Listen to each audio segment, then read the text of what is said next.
Fala, Jaguara! Esses dias eu estava procurando um MSX para comprar, acabei descobrindo que um dos maiores especialistas de MSX, o PV dos Jogos Mofados, ele mora aqui em Montreal, perto da minha casa.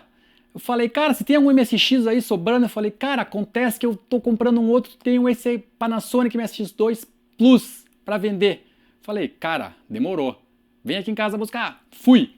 Chegando lá, ele teve a brilhante ideia, ele falou, bicho, vamos fazer uma conversa aqui sobre jogos para PC, né? Porque eu falo muito de MSX e tal, e vai ser legal a gente falar de PC. Eu falei, vamos embora.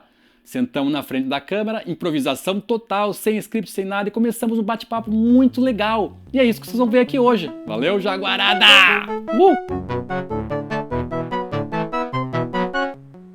E aí, pessoal, PV aqui do Jogos Mofados, e estou aqui com um convidado especial, o Zé Cauê, de um canal novo que vai estar saindo, o Fala Jaguara, e ele vai falar de PC, jogos antigos de PC, colecionismo de PC, que é uma coisa que é difícil de ver, porque o pessoal normalmente coleciona videogame, no máximo computador 8 bits nos anos 80, e acho que falar um pouquinho mais de PC é bacana, e vai ter um papo de como é que eram os jogos de PC nos anos 80 e nos anos 90, e como é que a gente passou por esse processo de, digamos, de aproximar videogame com o PC que a gente tem hoje. Fala, Jaguar! Eu tô aqui com o PV. Para quem é MSXero, dispensa apresentações. Mas para você que nem eu, que é PCzero, você tem que conhecer essa figura aqui, que é uma figura icônica do MSX brasileiro. Valeu, PV, por ter convidado aqui pro teu mega estúdio de produções. PV. Mega estúdio. Que é isso aí, né? Então, vamos lá. A gente vai conversar de PC anos 80. Então, vamos falar um pouquinho como é que era a cena de computador na época no Brasil. Porque depois que o mercado americano de videogame afundou, isso não afetou o mercado brasileiro diretamente, porque o Atari vendeu que nem pão quente, por mais que fosse, digamos, mais de 2 anos depois que o declínio tivesse começado. A gente seguiu uma tendência do mercado americano e europeu de, ao invés de ir para o lado de videogames, a gente foi para o lado de computadores.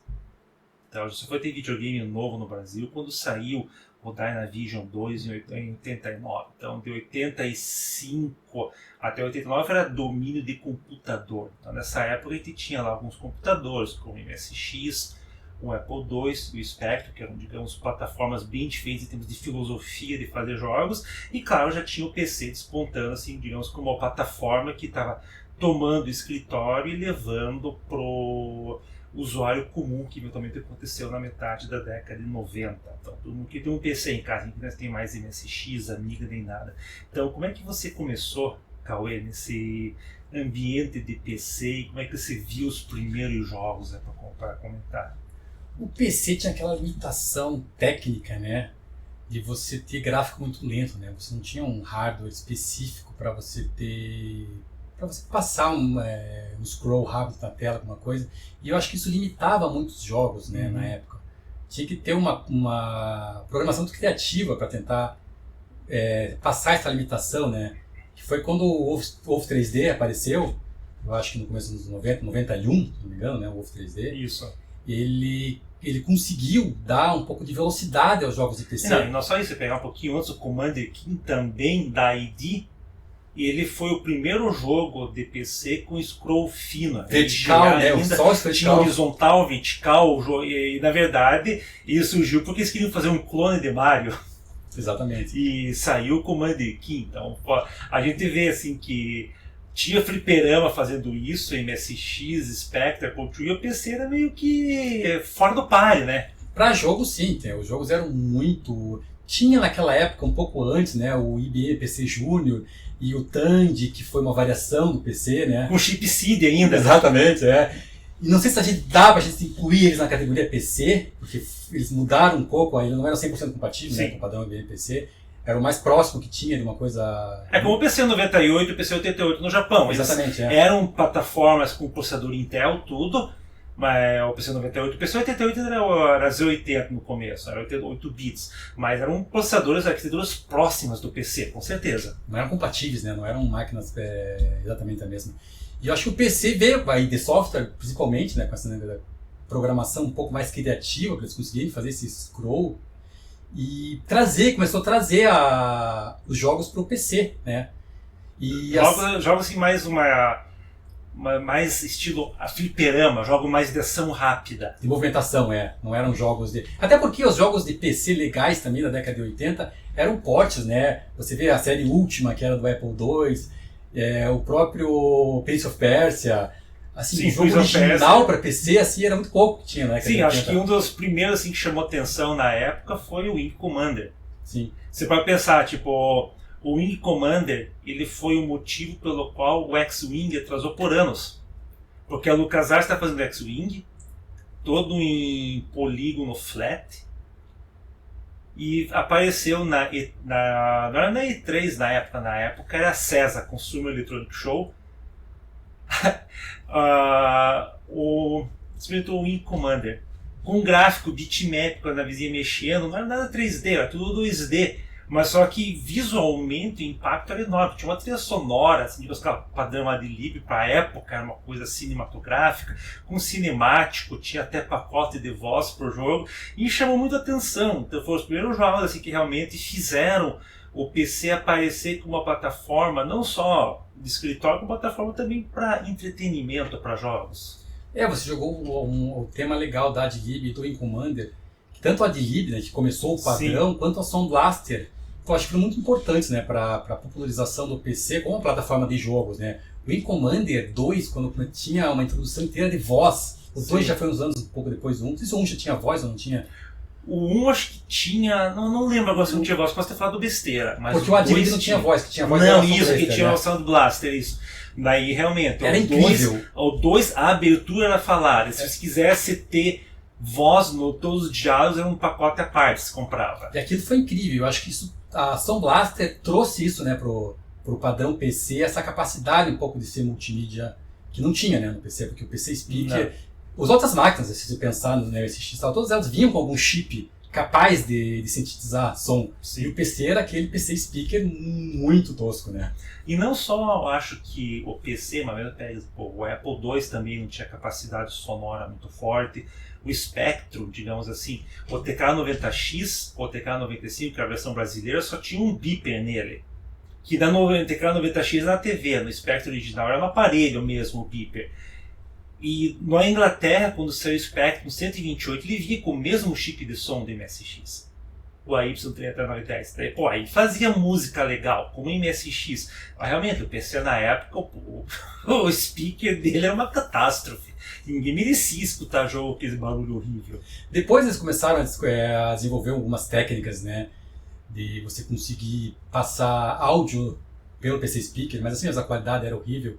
Tinha também aquele Disney Sound, que era uma DAC feita com resistores em série. Você colocava na porta paralela. Na paralela, isso. Mas já dava um som bom, hein? Muito legal, porque o DAC funcionava bem.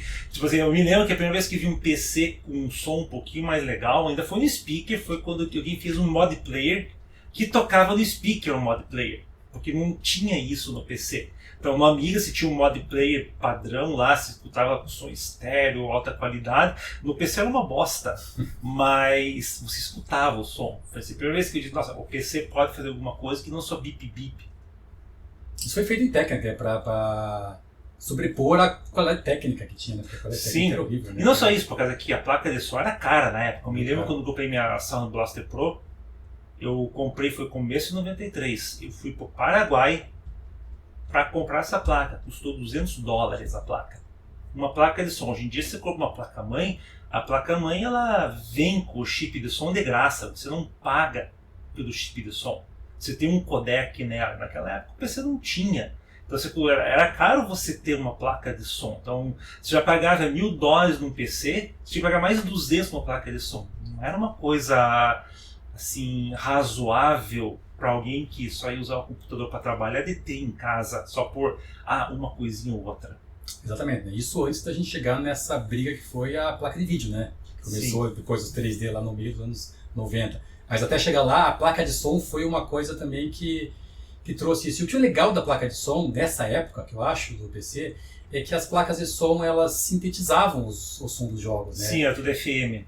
Então, assim, você não tinha muito som gravado. Tinha algumas vozes, alguns efeitos pequenos e todo o resto era sintetizado. E o que era sintetizado? Só tinha comandos que a placa de som, como um sintetizador, ela resolvia. Então, cada placa de som que você colocava tinha um som completamente diferente no computador. Isso era legal também, né? Não só a PC também, mas alguns dos computadores do final dos 80 usavam essa técnica em MIDI, né? Você colocava o módulo Roland, por exemplo, você tinha aquele somzão bem legal.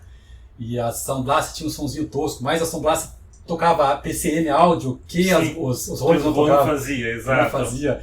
Depois teve aquela Gravis Ultrasound, que foi uma das... Que era a Wavetable daí.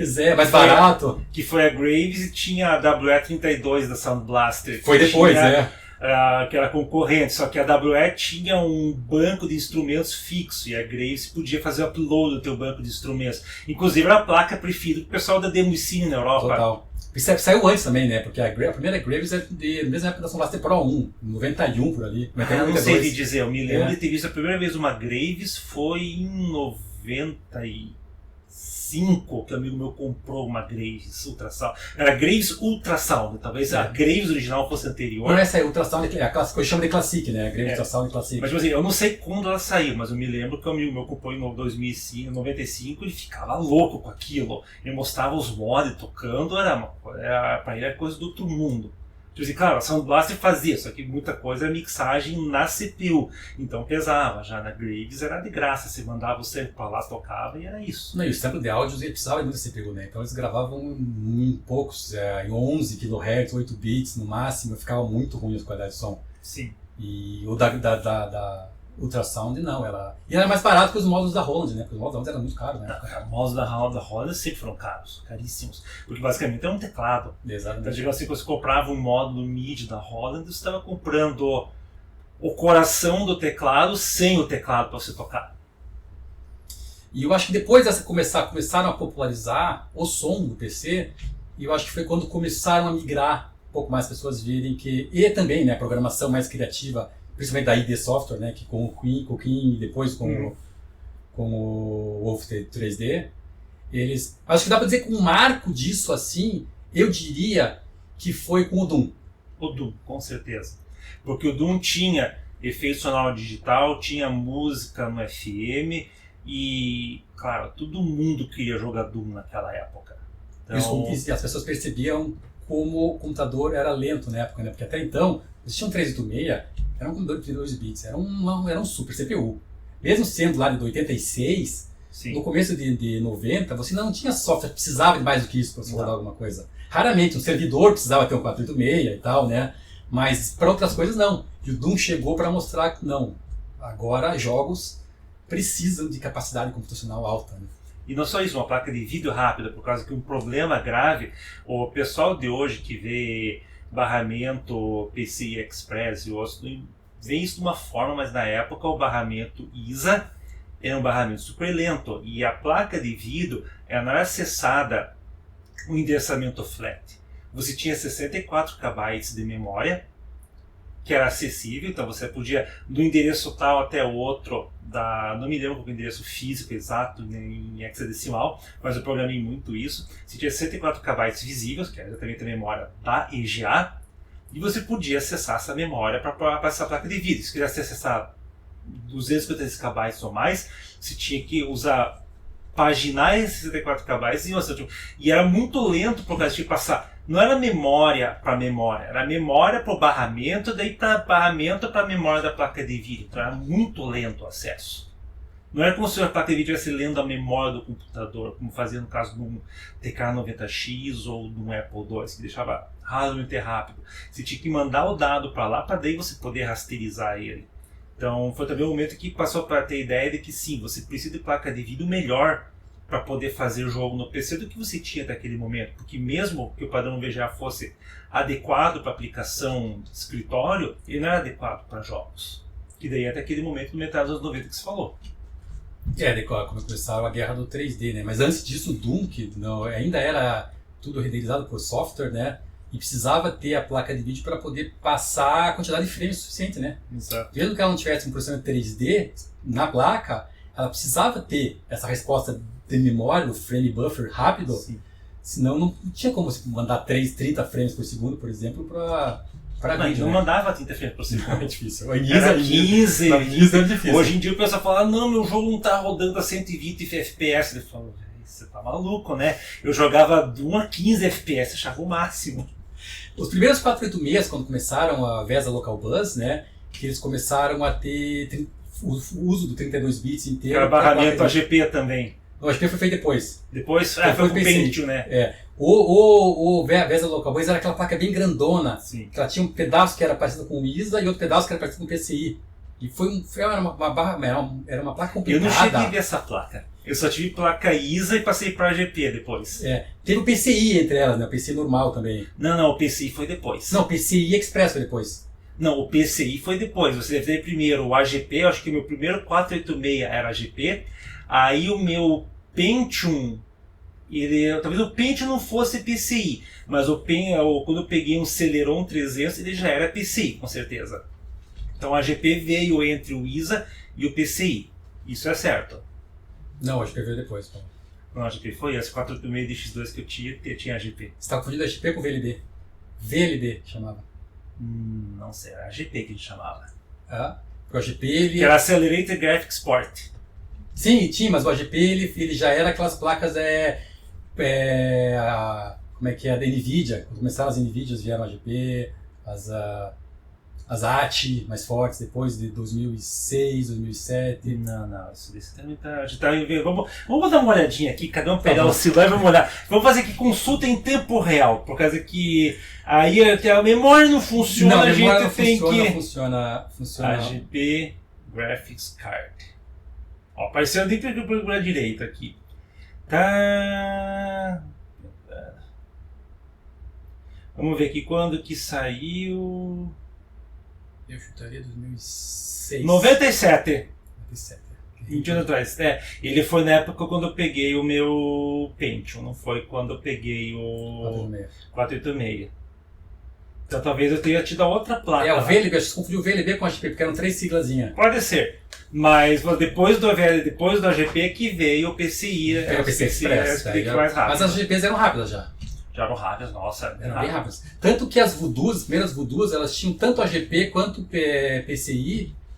Mas isso, as Voodoo que você está falando, são as Voodoo que já eram tudo em uma, a partir da Voodoo 2. Porque a Voodoo 1 é uma placa separada. Exato. Você tinha um superimposer na placa que você passava um cabinho VGA na tua placa VGA normal para placa da Voodoo, que era uma 3DFX, e daí você saía 3DFX para o monitor. E daí você podia ter uma ou outra. Ela era só questão de 3D, né? Você tinha que ter uma 3D para poder sair o vídeo. Exato. Isso é verdade. E daí quando saiu a Voodoo 2 e as Riva TNT e a TNT 2, aí que era uma placa toda integrada.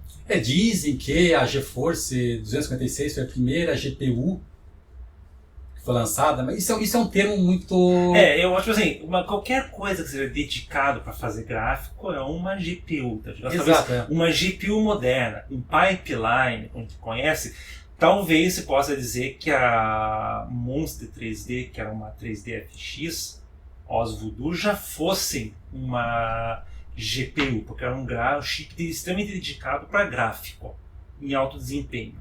Então você tinha a ideia da GPU, mas a ideia de você ter um chip de vídeo, o MSX tinha um VDP, que era praticamente uma GPU para o computador.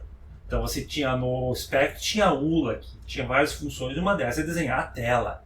Então tinha várias, essa ideia do chip de vídeo já é velha, mas realmente, como você chama de GPU moderna, aí sim, talvez começou só realmente na 3DFX e nas Riva TNT. Que daí você tinha um chip que era especializado a fazer gráfico de alto desempenho. O termo GPU, assim, ele é difícil de dizer quando exatamente, né? Porque a GeForce trouxe para eles, como marketing, isso com certeza. Sim. Porque ela unificou várias coisas num chip só, né? Mas não quer dizer que ela inventou alguma coisa, não inventou nada. Não. Isso foi só a evolução natural desde a época dele, sei lá. Na verdade, o marketing sempre foi a parte mais importante dessas coisas. Exato. Porque você vender tecnologia, você tem que vender de uma maneira que a pessoa entenda. Então, como é que você vai fazer a pessoa dizer por que é melhor comprar uma GeForce 2, uma GeForce 2 MX 440, do que comprar uma Monster 3D, uma placa mais antiga? Ah, porque ela é uma GPU, por causa que ela tem uma central gráfica de processamento avançado. Ah, por isso que eu tenho que comprar isso. Vou trocar. É que nem o Blast Processing do Sega Genesis, do Mega Drive. Tipo, é a propaganda falando Exato. de algo que, diga assim, é uma feature do processador, do sistema, mas que vende pro leigo. E eu acho que foi nessa parte que, como você matou daí, né? Começou a matar as outras. O que você acha as outras plataformas? Quando conseguiram juntar placa de som e uma placa de vídeo capazes de você ter gráfico e som legais e popularizar como plataforma, as outras plataformas começaram a ser mais lentas, talvez. E o que você acha em atualizar sua hardware? Eu acho que tem uma questão de volume para a gente considerar. Porque você pensa, por exemplo, um PC, ele vendia para um mercado muito maior que o mercado caseiro na época. Hoje o mercado caseiro, tipo assim, eu tenho um computador em casa, tenho um computador em casa, minha esposa tem um laptop dela, meu filho, minha filha tem um laptop dele, um tem um computador praticamente. Ou tem, sei lá, um celularzinho aqui, que é um computador portátil, no final das contas, mas naquela época, quem consumia computador mesmo era a empresa. Então, se tinha um escritório com 60 funcionários, às vezes 40 funcionários tinha um computador.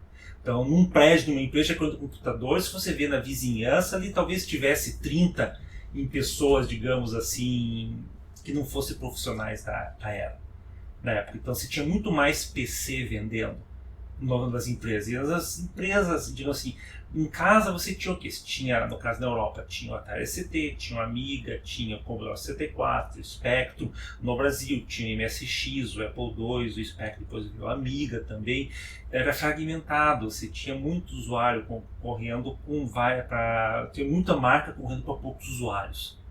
E o PC dominava o mercado de computadores nas empresas. Então, a partir do momento que o PC começou a baixar o preço por causa do volume de venda, e as empresas como a Commodore, com a Amiga, ou mesmo a ASCII com o MSX, ou até mesmo, se para pensar, a NEC com o PC-98 no Japão, que era bem popular, você começou a perder a vantagem competitiva. Porque no começo, um computador como o MSX, era um computador que custava, sei lá, 400, 500 dólares. Um PC custava 3 mil dólares.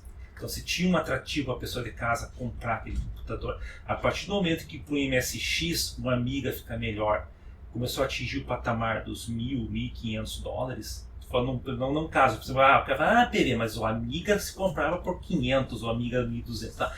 O Amiga 1.200, 500 dólares, você tinha que botar um HD, você tinha que colocar um monitor, daí aí a conta começava a subir. Aí eu chegava perto de um PC. E daí, a partir do momento que o PC começou a baixar mais o preço, de você ter características, e além de ter aplicativos melhores, aí ter mais capacidade, mais multimídia, aí sim, enterrou todas as plataformas. Então você não tinha como competir mais no mercado com o PC. Então, tanto que hoje, fala PC, mas é Apple, hoje em dia, os Mac, tudo PC. Você vai usar videogame hoje, é tudo um PC dentro, exceto o Switch, que é um chip Snapdragon que roda Android. Claro, não roda Android no Switch, mas é o mesmo celular. Então você tem, digamos, plataformas que são as, digamos, dominantes, e você tem ramificações, né? Mas na época lá, digamos, o PC realmente ele entrou nessa época que, no metade dos anos 90, a coisa simplesmente virou, como você falou, pro lado de as pessoas começarem a prestar atenção não só na parte da aplicação, mas como usar em casa para se divertir também. E por causa dessa força, eu acho, né, que as grandes empresas tinham, muito maior no PC, por ser um computador que usava em empresas, lobby para produção de conteúdo, né? Jogos ou programas, eu acho que elas teriam mais forças, né? Uma coisa engraçada, eu acho, da força do lobby de uma empresa grande para matar a concorrente foi o que a Sound Blaster fez com a Adlib, né? Uma coisa engraçada é que a Adlib, para quem não sabe, ela é aqui daqui do Quebec, feita aqui do um professor da Universidade de Laval, do Quebec, que desenvolveu a Adlib e que virou padrão de jogos do PC, até a Sound Blaster vir, né? A própria Sound Blaster tinha que ser compatível com a Adlib, né? E quando a Adlib foi atualizar a placa deles, a Adlib Gold, eles pediram um chip da Yamaha específico. que era o PL3, que na época só tinha o PL2. E a Sound Blaster, como já estava crescendo e forte na época, eles conseguiram fazer com que a Yamaha atrasasse a entrega do chip para a Adlib. E eles chegaram com a Sound Blaster Pro antes. Uhum. E eles chegaram com a Sound Blaster Pro, que era uma placa do EPL3, que já era som estéreo, já tinha muito mais capacidade. A Adlib chegou fraquinha, né? Natimorta. Quando a Adlib chegou, já estava vindo a Sound Blaster 16 até, tão atrasado que os caras conseguiram fazer. Por causa do lobby Sim. da indústria mais forte que a outra, né? Que eu acho que isso ajudou também a PC a se desenvolver como produto, né, mais Sim. forte. Por causa que, na verdade, assim, não é toda questão do lobby só, mas é questão do volume. Mercado, né? Você tem o poder de compra, né? Exato, porque tipo assim, qual que eu tenho interesse em fazer um programa para uma plataforma, com uma Amiga? Você pode pensar, a Amiga vendeu total, estimativa é de 7 a 9 milhões. É um número razoável. 9 milhões é que um PC vende hoje por ano. Por ano. A Amiga vendeu 9 milhões de 85 até 95, quando a Commodore faliu. Então você para e pensa. Então o volume grande do PC é o que foi determinante. Então, tinha muito PC instalado no mercado. Então, por mais que o PC não fosse a melhor plataforma, não fosse a melhor arquitetura, foi a arquitetura que dominou, porque simplesmente era a arquitetura que tinha quantidade, tinha volume. E você falou uma coisa muito interessante do professor aqui do Quebec, da Universidade de Laval, que criou essa Adlib. Mas a Adlib, por incrível que pareça, ela é bastante inspirada, não vou dizer copiada, porque eu não conheço os detalhes suficientes, mas é bastante parecida com as placas de som do PC-98. No Japão usava o PL2, então, por exemplo, o Mega Drive usava um PL2, o Master System, no Chip FM tinha um PL2, e eles usavam o PC-88, o PC-98 para desenvolver jogos usando FM. Então, o Yuzo Koshiro, quando fez a trilha sonora do Streets of Rage, ele fez no PC-88, usando um tracker de OPL2 numa placa dessa, que depois virou a Adlib no PC. Eles foram só pioneiros para trazer isso para o PC, né? Porque toda essa indústria, essa tecnologia já tinha, né? E mais engraçado para pensar, por causa que hoje com a globalização a gente não enxerga isso. Mas naquela época o mercado europeu era uma coisa, o mercado americano era outra, o mercado japonês era outra. O mercado japonês até hoje sofre de uma certa síndrome da Ilha de Galápagos. Você tem produtos específicos para o mercado japonês que só funcionam e existem no seu mercado japonês. A gente hoje em dia tem celular tudo com tela de toque. No Japão, a maior parte do celular ainda é de flip, os keyphones deles. Então eles têm muito celular assim, meio dumb phone ainda lá, que vende pra caramba.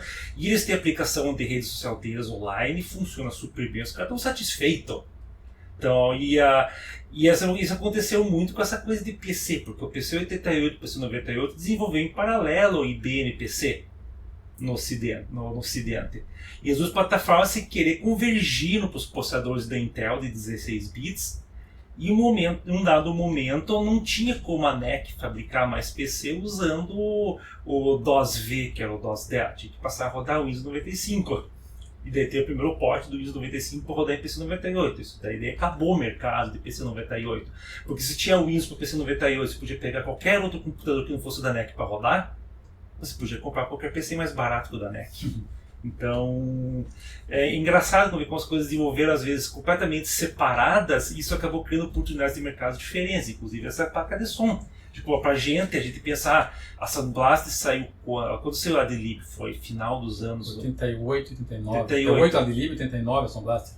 Você vê, já tinha placa de som em PC japonês muito antes disso. Então você pensa assim, caramba, por quê? E demorou tanto para chegar pra gente. Sim. E tinha algumas placas que chamavam as placas mais, hoje em dia são colecionáveis, né? Tinha uma placa da IBM, que na verdade era um chip da Yamaha que tinha dentro, que ela fazia, só que não era o PL, acho que era o PP, aquele outro formato de FM, né? Certo. Mas assim, não era um padrão, né? Não era aquela coisa que os jogos foram feitos para aquilo, né? Eram placas que tinham para algumas funções específicas que depois alguns jogos criaram patches para utilizar, né? Então eu acho que essa falta de padronização, que depois acabou entrando no padrão, ajudou, né? Porque, por exemplo, você tinha um computador de casa que sei lá, o pai fazia trabalho com a planilha do trabalho, ou se o filho quisesse jogar, ele vinha com uma placa de som, uma placa de vídeo só no mesmo computador e transformava aquilo numa plataforma de jogos espetacular, né? Acho que isso que trouxe pro PC essa facilidade também, né? O fato de você trazer as placas e usando a mesma plataforma, e você pode usar para tudo, né? E não só isso, uma coisa que a gente talvez não viveu tanto, mas no mercado de fora, aqui, talvez hoje em dia que a gente mora aqui fora no Canadá, a gente vê isso, mas por exemplo, a Ubisoft quando desenvolve um jogo, eles compram as máquinas para desenvolver o jogo, porque eles têm uma plataforma-alvo, e quando eles desenvolver o jogo, eles não podem ficar aquele computador de volta, porque eles querem o próximo jogo já é para a próxima plataforma. Aí eles torram para vender aquelas máquinas usadas. Então eles inundam o mercado com máquina usada de baixo preço. Que por mais que alguém vá lá e compre 10 para revender no marketplace depois, no equivalente do OLX aqui fora, eles vão vender mais caro, ainda assim tem muito computador barato. Acontecia muito isso em empresa. Tanto que na entrevista que eu fiz com o Nishida do Japão, o pai do MSX, ele falou que o MSX não morreu porque a plataforma ficou ruim. Ele morreu porque não conseguia mais competir com o PC, e o PC que competiu com o MSX não foi o PC vendido novo na loja, foi o PC vendido usado. Porque as empresas vendiam o PC para, digamos assim, fazer um caixa para comprar o parque novo de máquinas, mas aquele PC parava numa loja que vendia com uma pessoa que queria um PC barato, ele não dava o mercado, exatamente. E alguém ia lá, colocava uma Sound Blaster num servidorzinho antigo e pronto, já tinha máquina de jogo, né? E tem gente que faz isso hoje em dia, pega lá o servidor lá no AliExpress, os workstations lá, né? Com os aqueles produtos Xeon, aquelas coisas que, assim, não é para usar em casa um Xeon, é para você usar num servidor. Mas você pode usar para rodar jogo também. Assim, é uma coisa meio cavala, mas você pode fazer. Então o pessoal faz isso e monta um computador. E é a mesma coisa que você naquela época, só que, digamos, uma escala diferente. Vai botar o Xeon, já tinha, sei lá, 12 cores para um jogo que era feito para usar um só, né? Sim, isso até hoje muitos jogos não usam múltiplos cores. Mas então... Bem, vamos continuar? Vamos, né? Sempre. A gente parou onde tá? A gente estava falando da história, a gente pulou bastante da coisa do 486 com o VLB, que eu acho que foi quando o Doom começou a rodar, passar de 30 quadros por segundo. Eu acho que isso, para mim, foi o marco. Sim. Porque o ISA que a gente estava falando, que era 15 quadros, 20 no máximo, algumas placas mais recentes. E teve essa GLP, teve o EISA, o Extended ISA. O EISA é legal, eu gosto de Eu acho que eu não tive GLP, eu tive EISA e fui direto para o GP. Por isso que eu confundi aquilo com o VLB. Eu não cheguei a ter VLB. O EISA era 32 bits, mas era super raro na época, eram computadores caros, eram servidores que usavam, né? Mas no Brasil vendia isso com o pessoal. Ia no Paraguai e comprava plaquinha com EISA. Eram placas difíceis, né? Difíceis de encontrar. Placas de vídeo não tinham muitas, né? Eu acho que tinha a Compaq que fazia uma, aí tinha aquela Tseng que fazia a ET4000, que foi um chip muito popular no começo dos 90, né? Até hoje, para os colecionadores, o chip mais popular para PC é o ET4000, que tem tanto ISA, VLD, EISA, PCI, tem todos os tipos de bus que você consegue encontrar. Ele tem, e eu acho que tinha uma AT, acho que a MAC 32 também tinha uma EISA, e não tinha muita coisa não. Se não me falha a minha memória, a minha placa EISA era Trident, o chip dela. Trident. Tanto a minha placa ISA como a minha EISA eram Trident. Quando eu peguei a placa GP já era outra. Daí as GP já eram as 3D, né? As Trident eram campeãs de compatibilidade na coisa dos 90, né? Isso. Como não precisava de aceleração gráfica em hardware 3D, a Trident ela tinha um frame buffer muito bom, muito rápido. Sim. Elas eram rápidas. O que eu achava engraçado é que tinha uma lenda de que para você ter uma placa de vídeo rápida, a placa de vídeo de 1 megabyte. Que era mais rápida que a de 512. Até hoje tem essa lenda, as pessoas acham que colocar mais memória vai deixar a placa mais rápida. E não é por causa que colocar mais memória, é por causa que para você poder usar mais memória de uma maneira confortável, você tem processador mais rápido. É diferente. Você, para poder ter mais memória e funcionar rápido, você tinha que ter um processador mais rápido. Por isso que a placa de 1 megabyte era mais rápida. Mas não por causa que era mais rápida, por causa da memória. Não. E da resolução, né? Tinha algumas resoluções altas, Sim. que você precisava, o mínimo, tem um certo tipo de memória, né? Sim. 1 mega ou 2 mega. Exato, se quiser rodar um 1024 por 768, É, tinha que ser com uma placa de 1 mega. Você conseguia rodar com menos que isso. não. Mas se ela rodando na mesma resolução, a de 2 mega e de 1 mega ia rodar na mesma velocidade. Exato. Mas a questão é que, como passou da coisa que a primeira VGA era 256 KB. Aham. Daí quando começou a sair as placas EVGA, lá, que é o padrão VESA, que daí era Aceleradoras gráficas. 512 e 1 megabyte, que eram padrões, digamos assim, cada fabricante tinha o seu padrão, uma bosta aquilo. Aí o troço tinha que ter processador mais rápido, porque a pessoa não queria ver, por causa que a imagem tem 4 vezes a resolução, ela vai rodar 4 vezes, ela quer ver rodando na mesma velocidade que a resolução mais baixa. Exato. E um marketing muito forte, né? Eu lembro que a minha primeira placa Super VGA, na época, ela vinha com aceleradora gráfica para o Windows. Aí eu falava, aceleradora gráfica, né? Então vai deixar meus jogos mais rápidos, né? Alguma coisa assim. Não, aplicação, janela. Exatamente. O Windows 3.1 e 3.11 na época era tão rudimentar que para você mexer as janelas, elas se movimentavam de forma lenta, né? E com a placa aceleradora gráfica, você conseguia mexer de forma mais fluida as janelas dentro do Windows. Por causa que a VGA não tinha um blitter. A VGA você tinha que, por software, controlar o desenho. Então, se tiver uma janela que mexesse um pedaço da tela, tinha que no teu programa você apagar o espaço anterior da janela e redesenhar a janela no outro lugar. Ou, ser um pouco mais entendido, redesenhar a janela no novo lugar e consertar o desenho em volta. Mas era o software que fazia isso, não era a placa de vídeo, era isso que as placas faziam já. E eu acho que isso foi legal, assim, mas assim, é uma coisa inútil, né? Para quem achava que você... Quer dizer, para quem fosse trabalhar no Windows, fosse bom, né? Mas se a gente queria jogar, não fazia diferença nenhuma. Ou as placas de CAD também, tinha umas placas com processadores bem avançados para a época, mas eram para processamento específico, né? Você tinha que ter um software era o acelerador matemático, você tinha Exatamente. muito. Que na verdade, hoje em dia, todo processador vem com o acelerador matemático, porque ele faz cálculo em ponto flutuante. E no ponto flutuante, até o 386, ele era separado, né? separado. Então você fazia só cálculo ponto fixo no processador, é ponto flutuante, de botar um coprocessador. Aí ficava muito mais rápido. Falava, nossa, que legal. Mas era por causa que no processador não fazia aquilo. A partir do 486 para frente, virou festa da floresta. Todo mundo fazia cálculo ponto flutuante de graça. E as pessoas achavam que colocando um coprocessador deixava a máquina mais rápida, né? Não, você deixava para cálculo ponto flutuante. Tem que talvez ajudasse o Excel dela, mas não fosse ajudar para rodar jogo. Parece que tem bem poucos jogos. Tem o Falcon, o Falcon 3.0, eu acho, jogo para PC, que ele usa do coprocessador, e o SimCity 1 ele usa também.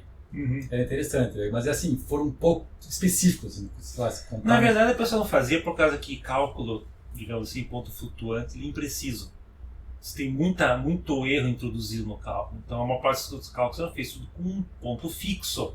Se usava um número inteiro, por exemplo, você quer fazer... Como é que você representa o número 0.1 digamos assim, inteiro? Se multiplica por 100, o 0.1 vira 10. Aí você pode pegar esse número, você trabalha com ele, e quando você vai dividir no final, se divide por 100, aí você tem um número de uns pontos flutuantes de volta. Então você podia fazer uns enjambres para resolver isso daí, só com o número inteiro, daí ficava rápido. Mas tinha uma vantagem, você garantia que o resultado seria sempre o mesmo. Quando você começou a fazer jogo de ponto flutuante, por exemplo, Age of Empires.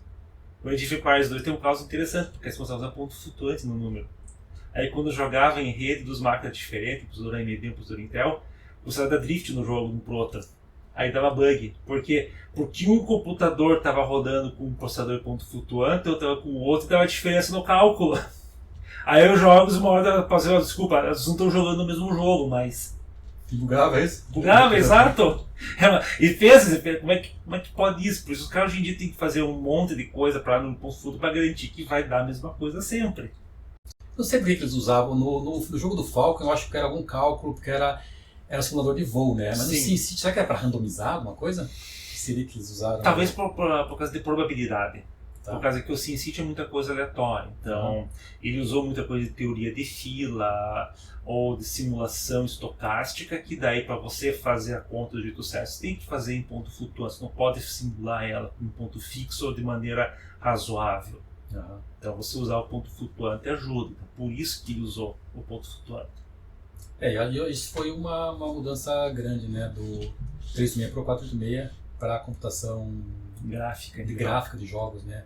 Se pensar no 386 em si, ele é uma plataforma de 32 bits. Teoricamente ele é uma plataforma muito forte, né? Porque você tem processadores de 16 bits, de 8 bits, que tinham capacidade gráfica tendo um processador específico à parte, Sim. né? Que o PC não tinha. Mas quando o 486 veio, deu essa diferença com o Doom, né? Daí as pessoas viram que tinham que ter um 486 para rodar o Doom. O Doom roda um 386, que tecnicamente precisa ter um CPU 32 bits no mínimo, só que na praticamente não, né? Você tinha que diminuir a tela no meio, assim, ficar pequenininho, para poder jogar, porque é muito lento. Ou diminuir a qualidade do render, É. um dos dois. Os dois juntos, né? Dependendo do 386. Eu o 386 CX20. Você tem que fazer os dois juntos, né? Pra poder jogar. E o 486, lá a partir do DX266, que virou padrão na época, né? Sim. Assim, Eu tive um desses também.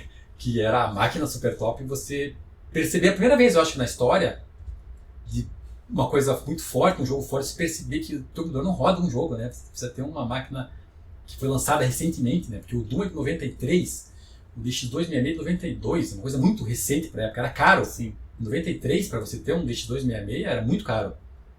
Tanto que em 93 também saíram os Pentiums, né, 60 os primeiros, no Socket 4, e de tão caro que eram os Pentiums, eles continuaram com os 486, né? Sim, Fizeram o muito DX400, depois a AMD veio com os 586, na verdade, era só uns 486 mais turbinados, de tão caro que eram os Pentiums nessa época, né? Para poder rodar isso, né? E não só isso, o Pentium, por ele ter um nome, ele foi o primeiro processador de Intel patenteado. Então a AMD e a Cyrix podiam copiar o processador. Por isso que a partir daquele momento você começou a ter a linha de processador da AMD, que na época eles tinham lá, como é que era o processador deles, putz, esqueci o nome. K5, K6, Não, a K5, K6 isso. É. Depois veio os Athlon. os Athlon, né? E daí a Intel seguiu com os Pentium. Então tinha uma compatibilidade entre eles, mas assim, a parte principal para acelerar era diferente entre eles. E foi nessa época que morreu a Cyrix e com várias outras fábricas de clone, porque eles não tinham como competir mais nem com a Intel, com o monopólio do Pentium, porque tipo assim, cara, patente em 25 anos expira, mas daqui a 25 anos ninguém vai estar usando mais Pentium. Eu sou retrô, daí. É, exatamente. Então, cara, botou pra fora muita gente no mercado. A AMD foi o único que sobreviveu daquela época. A AMD foi guerreira, né, com o 3D Now deles, porque a Pentium começou com o MMX, né, de instruções multimídia na época. Que era a instrução multiplicação vetorial. E daí a AMD já veio com o 3D Now deles, né, também para... Que é uma extensão do MMX. E são compatíveis, né, em certo ponto, mas não 100%. Alguns jogos funcionavam melhor em uma do que no outro, né. É, por causa aqui era a maneira que ele implementava. Então sempre tinha essa pequena diferença. E eu acho que nessa época da década de 90 foi a época que mais rápido os computadores começaram a evoluir e ficarem obsoletos, não. Porque hoje em dia, se você tem um computador de 10 anos atrás, você consegue jogar um jogo atual. Naquela época, 2, 3 anos faz muita diferença, né? Mas acho que isso daí é em geral para qualquer computador da época. Porque você pense, vamos pegar um pouquinho fora, pegar fliperama. Porque fliperama é uma coisa que a placa era feita para cada máquina, para cada jogo. Ou para cada, digamos assim, grupo de jogos, que você tinha uma placa comum. A cada ano, ou cada 2, lançavam placas muito melhores. Então você pense, acho que foi em 88, saiu a System 16 da Sega. Em 89 saiu a placa da Konami GX, que era a placa do Tartaruga Ninja. Você já vê a diferença de uma placa para outra. Você vê o Altered Beast e vê o Tartaruga Ninja. É completamente diferente o patamar de proteção. Depois a SEGA veio com o System 16B, que daí veio a Golden Axe, isso outros jogos mais parrudos para jogar. Cotton, que tem rotação de tela. O Afterburner era qual? Afterburner era 268.020 rodando. Afterburner, a Galaxy Force, a Space Harrier e a OutRun era uma linha de placas da Section de Superscaler, que era para fazer zoom. Então eles tinham um processador 68000 mais um chip de vídeo especial para o zoom deles. Tanto que eram jogos que na época eram difíceis de você fazer em videogame, computador, porque o hardware deles era muito forte. Era difícil, no fliperama jogar aquilo era uma coisa espetacular. Sim. Aquela máquina do Afterburner inteira, aquela que... Porque tinha muita máquina também que eram menores, né, que vinham, não era aquela inteirona. Sim, que tinha máquinas stand-up para jogar só com manche daí. E muito rápido, né? Muito Isso rápido, exato. Toda... Então evoluiu muito a coisa. Então, semicondutor mudou, o processador. E, aliás, isso foi uma coisa que também colaborou para essas plataformas como MSX, Amiga e outros morrerem. Então você veja, o Amiga saiu em 85. Só no final de 92 que saiu uma Amiga melhor, com a Amiga 1200. Porque o Amiga 600 ainda era meio o Amiga 500 um pouquinho melhor, mas era o mesmo chip de vídeo, mesmo processador, mesmo som, tudo. O Amiga 1200 veio com mais memória, veio com um processador melhor, que é um 68020 já, vinha com um chip de vídeo melhor, mas você veja, levou 7 anos para sair uma plataforma melhor. Quantos anos o 68.000 ficou em várias plataformas? Exato. Né? E isso é uma coisa que o x86 foi fazer uma evolução mais rápida, porque foi 286, 386, 486, Pentium MMX, Pentium 2, Pentium 3, Pentium 4. Então ele sempre tem uma evolução mais rápida. Em um momento, claro, as plataformas deixaram de fazer sentido também por causa disso, porque, por exemplo, o Amiga, quando evoluiu, ele evoluiu muito tarde e evoluiu muito pouco. Porque naquela época eles estavam, digamos assim, fazendo um gráfico padrão VGA no Amiga, finalzinho. Isso foi dezembro de 92 que saiu o Amiga ainda, o 1200. Não foi começo do 92, final. Então foi no final de 92 que saiu e fazia gráfico VGA. Mas tudo bem, eu pensei em fazer gráfico VGA já uns 4 anos antes. E podia fazer gráfico 640 por 480 progressivo, legal? O PC fazia isso 3 anos antes. Então eles tinham que estar fazendo muito mais do que o PC fazia para justificar lançar um computador novo. Morreu na praia. Mesma coisa com o MSX, o Turbo R. Ele é um computador pseudo 16 bits, porque o processador dentro é 16 bits, mas tudo em volta é um computador 8 bits compatível com o MSX, como sempre. O processador de vídeo dele é mesmo o do MSX2+, de 89, que já era um processador que era defasado para a época. E o som mesmo, lá um som em FM básico, ok, tinha um PCM de 8 kHz, pode fazer até 11 se não me engano, mas era isso, um computador que estava atrasado em relação ao resto do mercado. Então quando saiu o Turbo R em 91 e saiu o Turbo R foi em 90, eu acho, em 91 o Turbo R, o GT da Panasonic. Ele já era um computador que estava atrasado, já tinha coisa melhor no PC 98, já tinha coisa para você trabalhar. E a única coisa que tinha um pouquinho melhor era jogo, mas mesmo assim já não estava aquela vantagem toda. Então acho que isso daí também, essa evolução dos computadores, digamos, domésticos evoluíram menos rápido que o computador de escritório. Isso ajudou também a fazer com que o PC dominasse o mercado, porque não tinha mais como competir. E tinha uma coisa também no desenvolvimento de jogos, você acha que teve um pouco de guerra comercial entre os Estados Unidos e o Japão nessa época, do próprio incentivo porque todos os jogos legais eram japoneses na década de 80, né? Praticamente. Eu não acho que tinha uma questão de incentivo. Você vai parar para pensar bem. Quem que eram as empresas japonesas fazendo jogo para videogame e computador? Você pega Konami, Capcom, você tinha a Tecmo, você tinha a Sega, você tinha a Koei, tinha uma empresa de computador que era a Compay, mas também tinha jogo para arcade em parceria com a Sega. As empresas que estavam fazendo jogo para computador e videogame no Japão eram as empresas que faziam jogo para fliperama. As empresas dos Estados Unidos, depois da Atari, elas entraram em decadência. Tipo assim, até quando saiu Space Invaders no fliperama, que é um jogo japonês, a Atari, as empresas americanas, a Midway e outras, meio que dominavam o fliperama nos Estados Unidos. Mas aí as empresas japonesas entraram e tomaram o lugar dessas empresas. No começo, a Atari, a Midway distribuíam jogos japoneses e com o tempo as próprias empresas japonesas começaram a distribuir seus próprios jogos. Então, não foi bem um monopólio, mas foram as empresas que melhor entenderam o que o mercado queria de jogo naquele contexto. Então, por isso que, digamos assim, os jogos de PC não tinham nada a ver com os jogos de videogame de fliperama. O jogo de videogame de fliperama, naquela época, estão falando do jogo do Nintendinho, estão falando do jogo do Master System, Mega Drive, Super Nintendo, ou mesmo assim, para a gente pensa no Brasil, o jogo do MSX, jogo japonês também. Então a gente tinha jogos que eram mais próximos dos jogos do fliperama, e o PC estava longe disso. Na verdade, o PC, na verdade, que eles vão criar como diferencial, te distanciar do fliperama e do videogame. É uma estratégia. Funcionava para um público, mas a gente vê como são as coisas hoje, que não foi bem por aí, talvez no longo prazo, a aposta certa. Depois que começaram os computadores ficarem tão poderosos quanto, né, poderiam fazer a mesma coisa com uma máquina só, fazer tudo, né? O que o fliperama fazia, o que o console fazia e o computador faz, né? Sim, tanto que desde 2004 no Japão, todo fliperama que sai é uma máquina PC dentro.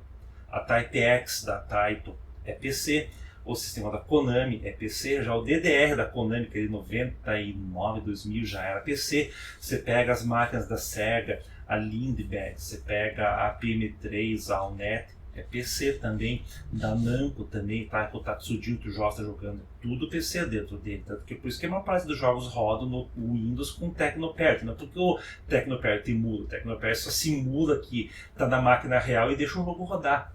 Então tudo está na mesma plataforma. Acho que para mim isso mudou bastante, porque antes se tinha uma segregação de mercados por causa da plataforma, hoje em dia está tudo na mesma plataforma praticamente. E agora trazendo todas que a gente conversou, que o PC matou as outras plataformas, para quem coleciona isso é legal, né? Porque a gente vai atrás das coisas que não viraram padrão. Exato. Então a gente acaba indo ao contrário do que era na época, né? Porque na época ninguém queria ter essas máquinas, que elas eram obsoletas, o PC estava matando. Mas agora a gente, como colecionador, é divertido, né? A gente buscar essas máquinas que não eram padrão na época. Exato, tem MSX, Amiga, Spectrum, CPC, o Apple II.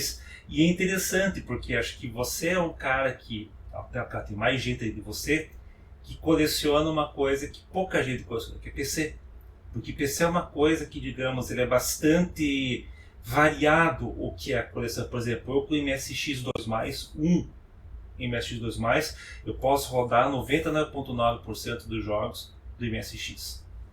Tem lá uns 4 títulos, 5, assim, que de Turbo R, que são assim, mais ou menos que eu podia jogar, mas eu não jogo porque eu não tenho um Turbo R, mas eu não preciso por causa de 5 jogos, eu jogo no emulador. Essa minha máquina MSX2+, roda praticamente todos os jogos da plataforma. No PC já não é o caso, porque tem jogo que só vai rodar se for no DOS, tem jogo que só vai rodar se for no Windows 95, tem jogo que só vai rodar se for num processador de tal tipo.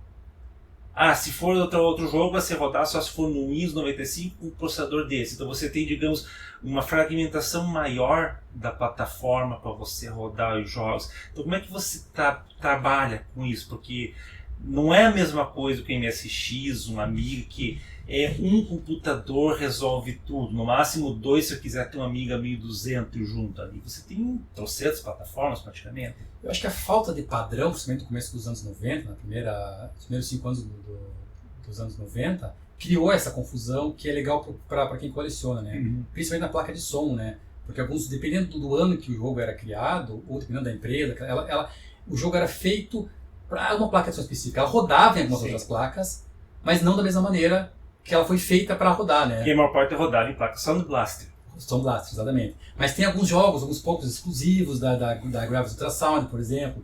Daí tem a Sound Blaster 1, tem a Sound Blaster Pro, que ela utiliza 2 OPL2 para fazer, e a diferença da Sound Blaster Pro, da Pro 2, que utiliza 1 OPL3, tecnicamente elas são 99% parecidas. Mas não, tem alguns jogos, como o Ultima Underworld, por exemplo, que tira proveito dos 2 chips do OPL2. Então vai soar diferente do que você tem uma Pro 2, que tem um OPL3. Uhum.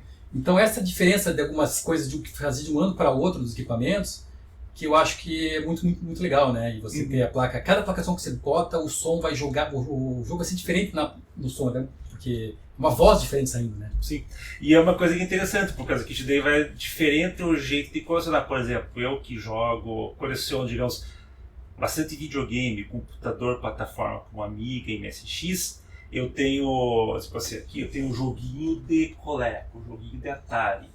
Eu tenho um Atari para todos esses jogos, tem um Coleco de jogos. Ali tem o jogo de Super Famicom, Super Nintendo. Tem um Super Nintendo, para rodar todos esses jogos. Mas agora no PC não consigo fazer isso. É mais difícil. As pessoas tentam fazer, até entram em grupos assim, e quer o PC para rodar tudo. Não tem. Você quer qual período que você quer jogar exatamente, que tipo de jogo você quer jogar. Né? Você começa a entrar no começo do 3D, aí tem as 3DFX, as Voodoos. Precisa ter uma Voodoo para rodar, dependendo que você quer jogar assim, dependendo não. No final dos 90, as TNT2 começaram a bater nas Voodoos já. Sim, que era tudo OpenGL daí. Exatamente. Já. OpenGL de verdade, não aquela OpenGL capada da Voodoo. Exato, que é os jogos de glide da Voodoo sim eram muito bons, né? Mas começaram as da placa da gente ser mais rápidas e o glide começou a morrer. E o OpenGL começou a bater na glide. E alguns puristas diziam, não, mas as placas da 3FX têm um DAC melhor de qualidade. Daí começaram a ser coisas subjetivas, né? Sim. Mas ela foi morrendo. Daí a NVIDIA veio, virou padrão, mais rápida. A ART também, ao mesmo tempo, conseguiu brigar com a NVIDIA para ter placas super fortes na época e matar a 3DFX. Então era cada ano que saía, sim, era uma briga. Tanto que a TI, depois a AMD comprou ela. Comprou, ainda mantém, né, o mercado de placas de som um pouquinho equilibrado por causa disso, né? Porque senão a NVIDIA já domina, né? Mas não dominaria muito mais se não fosse a AMD com as placas da AT, que eram canadenses também, né? Exato. Sim. E uma coisa curiosa, você falou que acho que se a gente pegar jogo do PC mais velho, da época era tudo DOS mesmo, a de lib, talvez saindo do DOS de Pro, você consegue rodar usando DOSBox. Mas quando você começa a entrar já na época do Windows 95, o Windows XP, aí que a coisa era uma bagunça, por causa que daí o conteúdo de memória é diferente. Você não, hoje se pegar um Windows 11, Windows 10, você tem jogo do Windows XP que você não vai rodar, por causa que o Windows XP salvava no diretório que instalava na aplicação. E no Windows 11, Windows 7 para frente, tem que instalar no diretório do usuário. Então não vai, eu jogava Doom 3 no Windows XP, e eu me lembro que quando fui instalar aí no Windows 7, o jogo deu pau. E por quê? Por causa que o save game ficava no diretório de instalação, não no diretório do usuário. Claro, deve ter patch para resolver isso, eu nunca fui atrás. Mas tinha essa diferença, né? Você tem, digamos assim, não é um cenário fácil de você passar de uma plataforma para outra. Não era um cenário óbvio, não. Tinha muita peculiaridade específica de cada coisa, drivers. Coisa engraçada, quando começou o 3D, acho que foi ali em 95, 96 mais ou menos, com aceleração gráfica por hardware, não tinha um padrão, não tinha OpenGL, não tinha nada, não tinha glide, não tinha nada. Então cada placa que era lançada tinha o seu próprio API para fazer. E elas lançavam os jogos com essa API, como Tomb Raider, eles lançaram com várias, tinha aquele Daytona também, que tinha então você tinha que comprar uma placa de vídeo, ela vinha com a API, com o drive específico para você rodar aquele jogo, para poder ter aceleração 3D. Então assim, era muito interessante isso, porque mudava, não era nem um ano, de meses para o outro fabricante vinha uma placa, tinha aquela Rendite, um VLT, que era muito rápido também, ao mesmo tempo. Até que chegou a 3FX com a Voodoo e falou, não, essa aqui vamos fazer um padrão, porque era realmente muito mais rápido que as outras. Mas ficou assim, mais ou menos um ano e pouco, sem padrão nenhum. Era Velho Oeste, era Velho Oeste 3D. Era o Velho Oeste, exatamente. E o que mas foi a mesma coisa com placa de som. A placa de som nominal, o que aconteceu é que uma empresa fez uma placa que virou padrão. E a mesma coisa com a placa de 3D. E tipo assim, hoje em dia, se não fosse por DirectX, OpenGL ou mesmo Vulkan, que é mais bare metal, o próximo possível da placa de vídeo, apesar de ser esse abstrato, que você esconde detalhe, isso aqui é uma 3D, isso aqui é uma placa de vídeo da NVIDIA, isso aqui é uma placa da AMD. Não, isso aqui escondeu. No máximo você vai usar um feature avançado, a FSR, geração de quadro, upscaler, aí você vai cair no detalhe da placa de vídeo, mas a maior parte das coisas hoje em dia é feita independente da placa de vídeo, mas entre dois fabricantes só, que é a NVIDIA e a AMD. Exatamente. E a certo ponto, um certo monopólio da NVIDIA, porque a NVIDIA vende muito mais do que a AMD. Tem as placas mais rápidas, a AMD consegue brigar ali já no segundo segmento, né, de placa de vídeo. Você tem placas boas e tal, mas não consegue, não tem o mesmo poder, né, da NVIDIA em relação a placas de... É que a NVIDIA que eles fazem uma coisa, por exemplo, hoje, o que garante a NVIDIA no mercado? É o processamento de Ray Tracing. Ray Tracing na NVIDIA ainda é muito mais rápido que na AMD. Mas se pegar a rasterização mesmo, 3D, sem usar Ray Tracing, a placa da AMD dá uma surra nas placas da NVIDIA. Força bruta eles são bons, né? Força bruta eles são bons. Mas só que tipo assim, muita gente quer o Ray Tracing hoje. Tem jogo que você vai rodar hoje, como o último Doom, Ele usa Ray Tracing direto, não tem modo de rendering normal nele. Não tem bump map, todas aquelas coisas, não. É tudo Ray Tracing. Daí, nessa hora que a NVIDIA leva vantagem. Essa é a vantagem, né? Mas as novas da AMD, elas estão começando a... Estão começando a fechar esse buraco. Esse buraco do Ray Tracing, né? Tanto que ainda essa minha placa que eu botei no meu PC aqui do lado, ela tá uma NVIDIA ainda, apesar de eu rodar Linux. Mas eu sei que se tivesse com Linux, talvez o ideal fosse ter uma AMD. Na próxima geração, talvez eu consiga ter a AMD com uma placa padrão dele. Ainda mais agora com o SteamOS chegando. Então, tipo, o SteamOS virando padrão pra tudo, né? Daqui a pouco vira. Na verdade, já para portátil padrão. Tipo, a primeira coisa que a maior parte do pessoal faz quando tem uma comunidade do ROG Ally, que é que eu instalo o SteamOS no meu ROG Ally. Você acha que vai matar? O quê? O PC agora, você falou que o PC matou as outras. Você acha que isso vai matar o padrão PC que a gente conhece hoje? Talvez o padrão Windows para jogo pode matar. Porque o problema do Windows hoje, que a Microsoft ela tem a maneira dela de fazer as coisas. Mas só que, na maneira de fazer as coisas, ela também quer fazer o quê? Quer fazer Office, quer fazer Teams, quer fazer, sei lá, integração com a nuvem deles, com o IA. Quer fazer um monte de coisa com o teu computador que não é jogo. É tipo assim, se eu quero jogar, eu quero toda essa tralha em volta, digamos assim, atravancando o meu computador, ou eu quero um sistema bruto, puro para rodar jogo. Então é ali que o SteamOS tem uma vantagem. Talvez o SteamOS vai virar o sistema para jogos, em especial para PCs dedicados para jogos. Talvez para quem quer usar o PC para outras coisas, não vai ser o caso.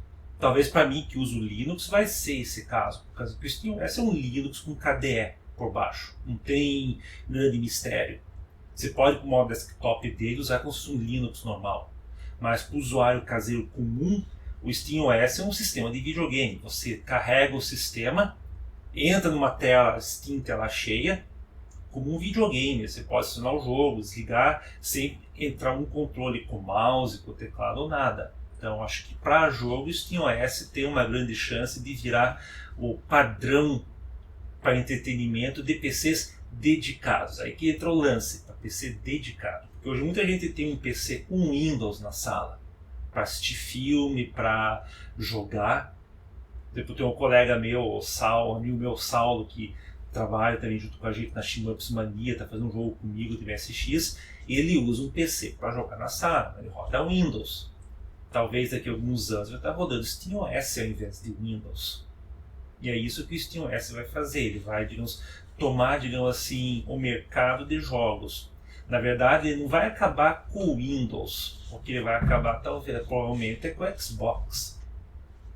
Porque o Xbox é para a Microsoft que agora convergir de vez com o Windows. Só que ele está levando para o mercado as pessoas que já têm um PC em casa, já tem Windows, uma parte. Uma parte não é que nem eu que usa Linux e diz eu quero a distância do Windows. Uma parte tem um Windows e vai jogar no Windows. Eu vou colocar o Game Pass lá, pode pôr Steam, pode pôr tudo. Mas para quem vai colocar um PC na sala, ou que vai ter um PC portátil, que quer simplicidade, que não quer se preocupar com drive e outras coisas, o SteamOS vai ser a solução e perfeita para eles. Você acha que as outras produtoras não da Valve elas vão integrar esse ecossistema? Aí que é um problema, por causa que o SteamOS ele é o ecossistema da Valve. Então o SteamOS só tem chance de dar certo por causa que é a Valve fazendo. Não é a Epic, não é a EA. Porque a Valve tem os jogos da EA, tem os jogos da Microsoft dentro dela, tem os jogos da Sony. Então ela tem muita oferta de produto. Então, digamos assim, é um certo monopólio. Digamos assim, a gente leva sorte de que a Valve é a empresa que ela é, porque é uma empresa pró-consumidor. Então, a Valve, mesmo com a venda de jogos dela, tudo, é uma empresa que tem um lucro de 5 bilhões de dólares por ano. É um lucro assim, você dizer, uau, 5 bilhões é dinheiro. Mas se você para pensar em termos de volume de dinheiro que movimenta uma Microsoft, uma Apple, uma Nvidia, 5 bilhões não é nada. Mas eles conseguiram montar um mercado que, por causa que eles fazem um serviço bom pro consumidor, o consumidor vai para eles, não vai para a loja da Microsoft. Então isso que talvez seja a grande diferença para o Steam pegar, por causa que eles têm uma atitude pró-consumidor. Se um dia o Gabe morrer, entrar outra pessoa lá, vai dizer, não, vamos capitalizar essa coisa agora. Aí vai virar outra Microsoft e ferrou. Aí vai pro buraco. Mas como está agora, então a gente pode estar começando a ver essa coisa, né, que a gente viu o Windows se formar com um padrão ali do Windows 95 e agora talvez o Windows 11 seja o último que a gente tenha visto. O Windows 11 para computação geral vai estar lá ainda. Não, digo para jogos. Para jogos. Talvez um declínio. Olha, ele vai estar lá. Você que usa o Linux, muita gente ainda não usa Linux para jogo porque acha que não roda. Diga um pouco da tua experiência do Linux para jogar jogo atual, jogo novo, pesado. Cara, o único jogo que, digamos assim, eu vejo diferença do Windows pro Linux para rodar é o Cyberpunk 2077. Por causa que nas RTX 40 ele não roda tão bem no Linux quanto no Windows, mas é culpa da Nvidia, não do Linux, na verdade.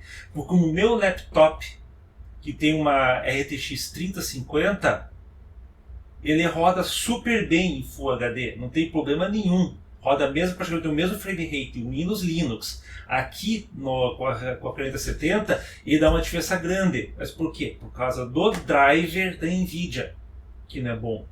Tanto que eu estava te falando com você outra hora, eu tive que fazer no jogo um patch manual para voltar para a lib da versão anterior para o jogo rodar suave, porque ele rodava travancando, quer dizer, ele rodava suave e voltava um quadro para trás no FSR, ele fazia geração de quadros e dava errado, então ficava como se estivesse indo para frente e para trás. Horrível isso, não tem como jogar. Eu rodava ele sem o Ray Tracing, ele rodava suave, perfeito, mesmo que do Windows, certinho, não tem diferença nenhuma, é quadro a quadro. Roda, sei lá, 170 quadros por segundo no Windows 4K, roda 170 quadros por segundo no Linux. Mas com o Ray Tracing no Windows 120 aqui eu consegui chegar a 90, depois que eu fiz essa troca do driver. Mas é mais culpa do driver do que do sistema operacional. Então talvez com um drive melhor, tipo AMD, não vai ter problema. Mas a maior parte dos jogos que você joga, jogo tudo no Linux, não tem problema algum. Então o Windows já não é uma plataforma necessária mais. Né? Não, a questão é que as pessoas ainda têm uma dependência com o Windows, por causa que é mais fácil, o vizinho usa, o primo usa. Então você, para procurar informação, tipo assim, para que você vai procurar informação com os seus amigos? Tirando eu, o que você conhece que usa Linux em casa? Para jogo, conheço gente que usa Linux porque é programador, para outras coisas, mas não para rodar jogo atual. Acho que só você que eu conheço que usa. Exato, então, porque para quem você vai pedir ajuda na hora que você for falar do problema que você tem no Linux? Você não tem pessoa. Então você tem que ser um cara mais desenrolado. Você tem que pegar, eu vou começar a procurar no Google, vou entrar no Reddit, ver o que outras pessoas que passaram por isso fazem. Porque eu não conheço ninguém que usa Linux para rodar jogo. Mas eu sei que tem trocentas pessoas que usam Linux que estão discutindo isso online. Eu vou procurar isso. Mas só que isso é uma coisa que eu faço. Tipo assim, mas eu não sou o usuário médio normal. Primeiro que eu já uso Linux para tudo. Então eu sei que vou ter que pegar, vou ter que procurar um pouco mais. É isso que a pessoa normal não está pronta para usar ainda. Por causa que, tipo assim, uma coisa que o Windows fez de bom, que eu não vou negar, é que ele deixou fácil para a pessoa usar. E é nisso que o SteamOS vai fazer para tornar o PC num videogame. E isso que o pessoal tem medo de usar no Linux, né? Se dá uma zica, diz que você tem que saber fazer o Java para arrumar, realmente. Né? Olha, não é tanto assim, mas é mais difícil que no Windows por causa que o Windows não sabe, conhece. Então você vai achar algo mais fácil de te responder o problema. Mas tipo assim, quando foi o dia que eu decidi não usar mais o Windows? Quando eu estava fazendo o update do sistema, o sistema estava fazendo update. Deu bootou normal e não carregava mais o sistema operacional. Mas um erro. Um update oficial da Microsoft. Não foi vírus, não foi pau. O sistema parou de funcionar. E daí fiquei procurando o que eu podia resolver. Não tinha que reinstalar o sistema. Tá merda, não aguento mais instalar o Windows. Porque o Windows é uma coisa que você reinstala uma vez por ano. É necessário. Então, hoje em dia tá um pouquinho melhor, mas naquela época, mas pô, tinha que reinstalar. Eu falei, tinha acabado de reinstalar o Windows, tem que instalar de volta, tá? Já usava Linux, assim, dual boot para fazer trabalho, coisa que fazia muita coisa científica. O Linux tinha lá o LaTeX, que era muito bom, mas daí eu sempre usava o Windows para outras coisas. Daí eu disse, não, chega. Eu fui pro Linux e foi isso aqui, foi 2009. Assim, eu voltei um tempo atrás a usar um pouco o Windows para poder fazer vídeo, mas quando eu estava usando o DaVinci Resolve de graça, que não tem aceleração por GPU, eu descobri que o KDE em Live, que é do KDE, tem codificação usando a GPU. Eu só fico mais. A única coisa que eu uso o Windows ainda é para fazer declaração de imposto aqui no Canadá, isso tem programa para Windows. Não tem por web?